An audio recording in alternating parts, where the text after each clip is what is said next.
नमस्कार दोस्तों, आज हम पृष्ठ रसायन का 5वां भाग शुरू करने जा रहे हैं। वीडियो को शुरू करने से पहले आइए देखते हैं कि आज की इस वीडियो में हम लोग कौन कौन सी चीज़ों के बारे में बात करने वाले हैं। इस वीडियो में सबसे पहले हम कोलाइडी विलयनों के गुणों के बारे में जानने वाले हैं। उसके बाद हम इमल्शन यानी कि पायस के बारे में पढ़ने वाले हैं। आइए शुरू करते हैं कोलाइडी विलयनों के गुण। कोलाइडी विलयनों के निम्नलिखित गुण होते हैं। उन गुणों को हम एक एक करके विस्तार से समझेंगे। आइए पहले देख लेते हैं कि ये गुण कौन से होते हैं। सबसे पहला जो गुण होता है उसे कहते हैं अनुसंख्यक गुण। दूसरा गुण होता है टिंडल प्रभाव। तीसरा गुण होता है ब्राउनी गति। चौथा गुण कोलाइडी कणों पर आवेश होता है। पांचवा गुण होता है वैद्युत कण संचलन और छठा गुण होता है स्कंदन। आइए शुरू करते हैं अनुसंख्यक गुण से। कोलाइडी कण बड़े पुंज होने के कारण एक कोलाइडी विलयन में वास्तविक विलयन की तुलना में कणों की संख्या कम होती है। अतः समान सांद्रताओं पर अनुसंख्यक गुणों के मान उसी सांद्रता के वास्तविक विलयन द्वारा दर्शाए गए मानों से कम कोटि के होते हैं। यह होता है अनुसंख्यक गुण। आप इसको अपनी कॉपी में लिख लीजिए। इसके बाद बात करते हैं टिंडल प्रभाव की। टिंडल प्रभाव आपने पुरानी कक्षाओं में भी पढ़ा होगा। टिंडल प्रभाव वास्तव में इस कारण से होता है कि कोलाइडी कण प्रकाश को दिक् स्थान में सभी दिशाओं में प्रकीर्णित करते हैं। टिंडल प्रभाव का एक उदाहरण ये है, जो हमारा आकाश होता है उसका रंग नीला होता है। ये टिंडल प्रभाव का एक उदाहरण है।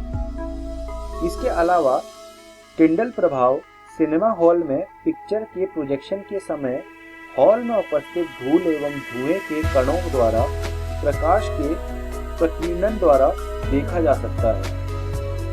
टिंडल प्रभाव को और भी अन्य अवस्थाओं में देखा जा सकता है। आप स्क्रीन पर लिखी हुई चीजों को अपनी कॉपी में लिख लीजिए। इसके अलावा आप स्क्रीन पर बने हुए चित्र को भी अपनी कॉपी में बना लीजिए।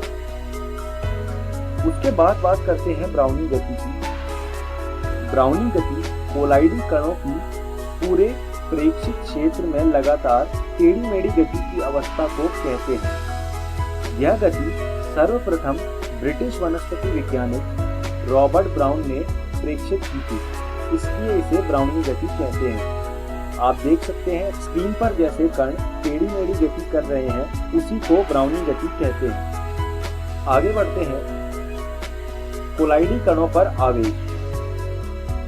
कोलाइडी कणों पर बराबर एवं एक जैसे आवेशों की उपस्थिति कोलाइडी विलयनों को स्थायित्व देने के लिए मुख्य रूप से उत्तरदायी है, क्योंकि समान आवेशों के मध्य प्रतिकर्षण बल उन्हें आसपास आकर सम्मिलन या पुंजित होने से रोकता है। जो कोलाइडी कण होते हैं उसमें आवेशों की दो तरह की परत लगती है।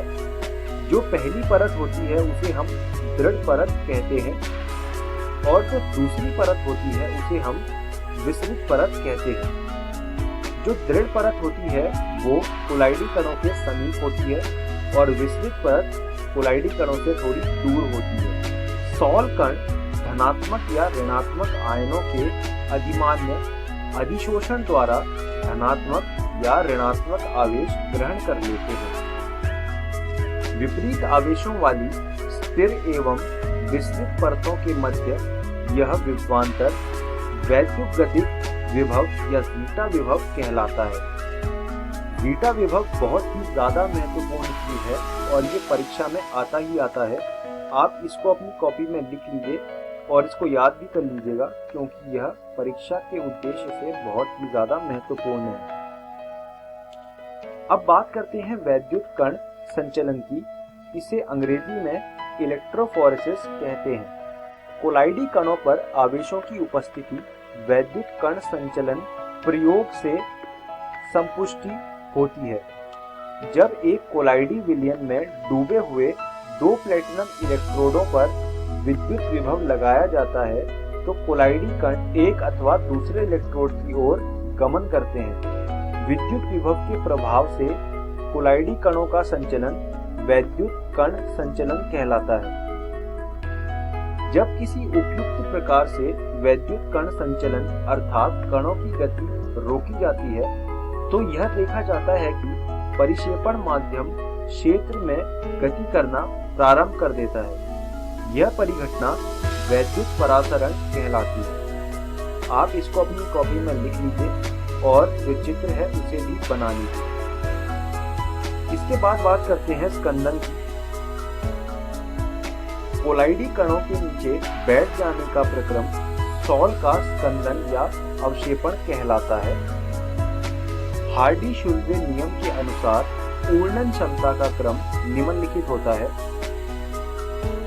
अगर आप देख पा रहे होंगे तो जो ऊर्णन क्षमता होती है वो आवेश के नंबर के समानुपाती होता है।